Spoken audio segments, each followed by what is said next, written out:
It is the video that I say that women should stop roaming around in the parish house. I did not say parish church, I said parish house. For those who are Catholics, you understand that the parish house is different from the parish church. They're not the same. You can roam around in the parish. You can roam around in the parish. In the parish church, roam around. It's your father's house. But you see that gate separating the parish church and the parish convent or the parish house. It is called parish house. In the Philippines, here it's called a convent.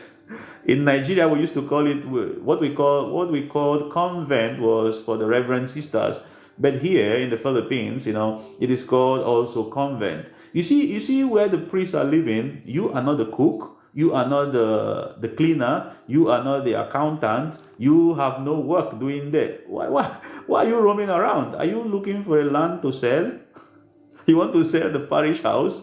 So once the mass is ended, I say it, and I'm saying it again, with every friendly and loving tone, please go back to your family and proclaim the word of God to your husband. Proclaim the word of God to your wife. Proclaim the word of God to your children. In fact, when people got married, remember that there are two major reasons why people get married. Procreation is actually the second one. The first one is for conjugal love. People get married for conjugal love. That's why whether you have children or you don't have children, you are still married. Forget about what we see in Africa is as if when you don't have a child, you are not married. No. You are married because what is important is the conjugal love. The love you have for your husband, the love you have for your wife. That's the basic thing. And that is what sustains you in that marriage.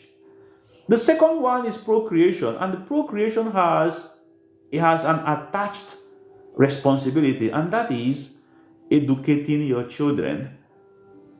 So go home when the mass is ended. The priest says the mass is ended, go in the peace of Christ. He does not say the mass is ended, stay in the parish house in the peace of Christ. He said go to your husband and try to renew your conjugal love for him. Go to your family and try to renew your responsibility to your children.